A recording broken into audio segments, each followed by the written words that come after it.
आप सभी माता बहन भाइयों मित्र बंधुओं परिजनों को देवउठनी प्रबोधिनी एकादशी तुलसी पूजन तुलसी विवाह की हार्दिक हार्दिक बधाई एवं शुभकामनाएं। बंधुओं मित्रों साथियों, हमारा भारतवर्ष पर्वों का त्योहारों का देश है। यहाँ हर महीने कोई न कोई व्रत त्यौहार मनाया जाता है। इन्हीं व्रत त्योहारों में से एक है कार्तिक मास शुक्ल पक्ष एकादशी तिथि देवोत्थान एकादशी प्रबोधिनी एकादशी और तुलसी पूजा तुलसी विवाह का पर्व।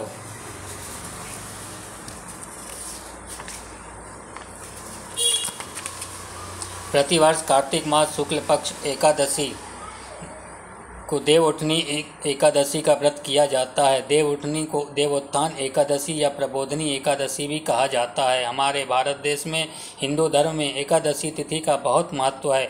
हर महीने शुक्ल पक्ष कृष्ण पक्ष 2 एकादशी आती हैं।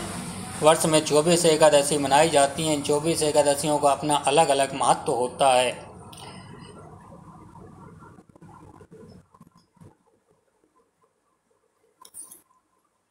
कार्तिक मास शुक्ल पक्ष एकादशी तिथि को प्रबोधिनी अथवा देवोत्थान एकादशी कहा जाता है। इसका संबंध भगवान विष्णु के योग निद्रा से जागरण के साथ है।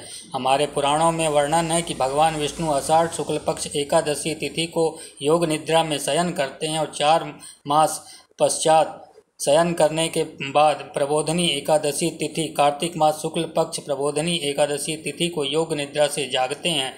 यद्यपि भगवान का सोना जागना उठना बैठना नहीं होता है, तथापि भक्तों की भावना के अनुसार विष्णु रूपी सूर्य वर्षा काल के 4 माह में बादलों में ढक जाते हैं और जब तक मेघों से मुक्त नहीं होते तब तक 4 महीनों का यह समय भगवान का शयन काल माना जाता है। इसी को चातुर्मास व्रत भी कहते हैं। यह एक प्रकार से अपने भीतर के देवत्व को जगाने का समय है।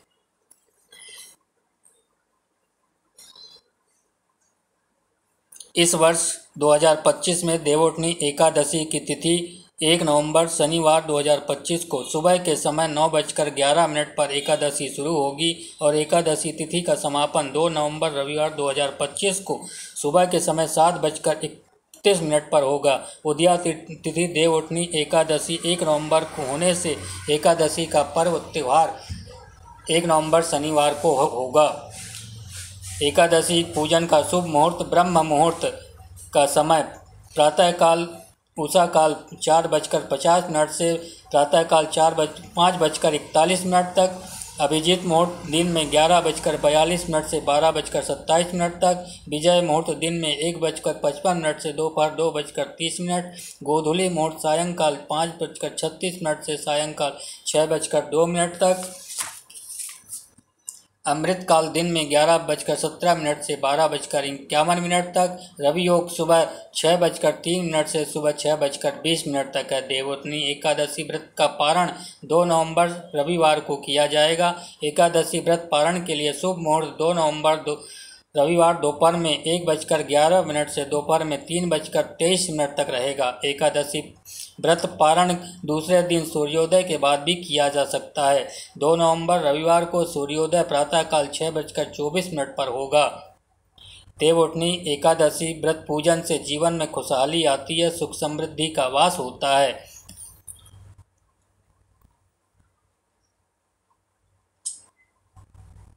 प्रबोधिनी एकादशी में श्रद्धा भक्ति पूर्वक व्रत पूजन करते हुए रात्रि काल में भगवान विष्णु को शयन से जगाने के लिए स्तोत्र पाठ, भगवान की कथाएं, पुराण आदि का गायन, भजन, शंख, ढोल, नगाड़ा, मृदंग, वीणा, अन्य वाद्य यंत्रों को बजाते हुए किया जाता है। उनका ध्यान करते हुए भगवान के मंत्र का उच्चारण कर उन्हें जगा सकते हैं। उत्तिष्ठ उत्तिष्ठ गोविंद त्यज निद्रां जगत्पते त्वय्येव सुप्ते जगन्नाथ जगता सुप्तं भवेदिदम् उत्तिष्ठं चेष्टते सर्वमुक्तिष्ठ माधवा गता मेघा विषय चैव निर्मलं निर्मलादिश शारदानि च पुष्पाणि ग्रहाण मम केशवः। हे जगत के स्वामी, निद्रा को त्याग कर जागिए। यदि आप सोते रहें तो यह जगत भी सोता रहेगा। इस प्रकार का यह पर्व भगवान के जागरण के साथ साथ पूरे जगत के जागरण का पर्व होता है। इसमें जगत को भगवान यह संदेश देते हैं कि अकर्मण्यता की रात्रि बीत चुकी है, कर्म के सूर्य का उदय होना है। हमें अपने अपने कर्तव्यों के प्रति जागृत होना चाहिए। एकादशी की रात्रि में अपनी सामर्थ्य के अनुसार जागरण भी किया जाता है। आलस्य त्याग कर उत्साहित होकर यथोपचार पूजन, प्रदक्षिणा, प्रार्थना, पुष्पांजलि, आरती आदि करनी चाहिए।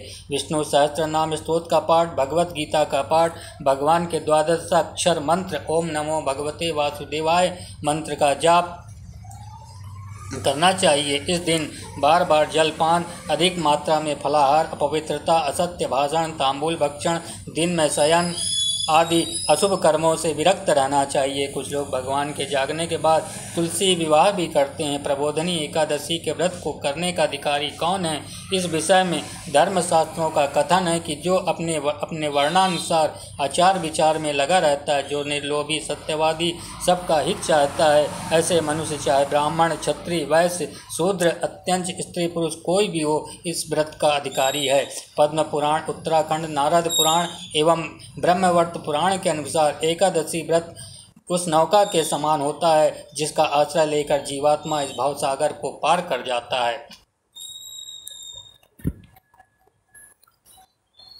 महाभारत के अनुसार कलिकाल में प्राण अन्न में निवास करते हैं, अतः निष्ठापूर्वक अन्न व्रत करने अत्यंत कठिन होने से अल्प कष्टकर किंतु अधिक फल देने वाला प्रबोधनी एकादशी का यह व्रत है। पुराणों का सार है, प्रबोधनी एकादशी को अन्न का त्याग संभव न हो तो केवल चावल का त्याग करना चाहिए। कार्तिक मास का यह व्रत सर्वश्रेष्ठ व्रत माना जाता है। श्रीमद् भागवत पुराण के दसम कंद के 28वें अध्याय में वर्णन आता है कि नंद बाबा ने प्रबोधनी एकादशी को निराहार रहकर उपवास किया था। जो भी इस व्रत का पालन करते हैं उन्हें यह मोक्ष प्रदान करती है।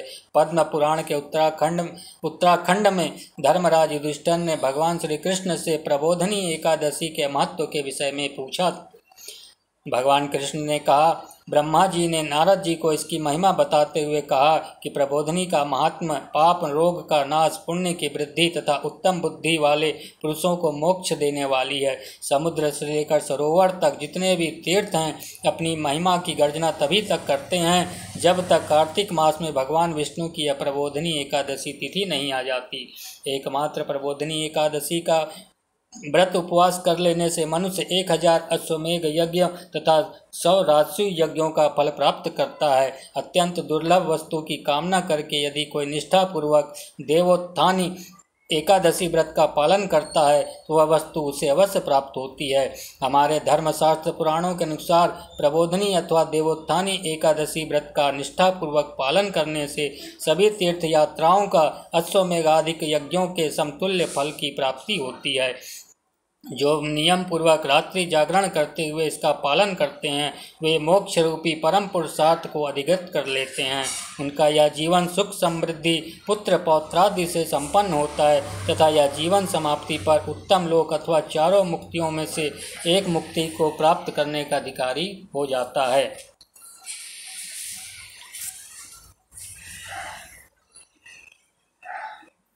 एकादशी पर गीत गलती हो तो क्षमा करें।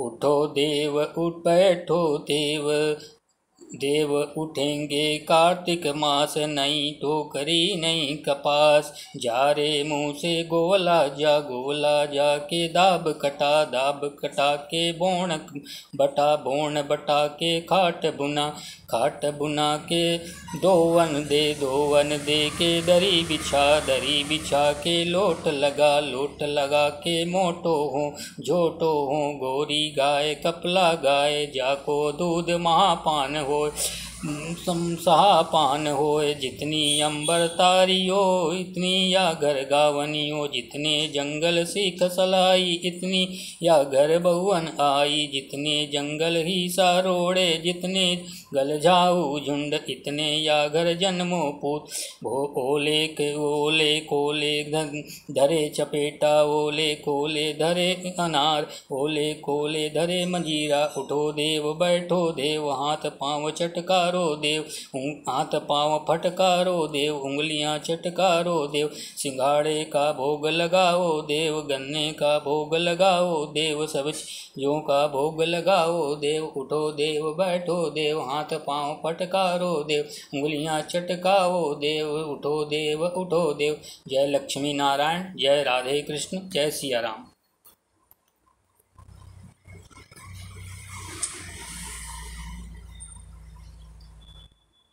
तुलसी विवाह के बाद कार्तिक मास शुक्ल पक्ष द्वादशी तिथि पर तुलसी पूजन, तुलसी विवाह भी किया जाता है। इस दिन भगवान विष्णु के स्वरूप शालिग्राम जी और तुलसी जी का विवाह किया जाता है, जो इस वर्ष 2025 में 2 नवंबर रविवार को किया जाएगा। इस दिन कुछ विशेष कार्य करके हरि की पटरानी की कृपा प्राप्त की जा सकती है।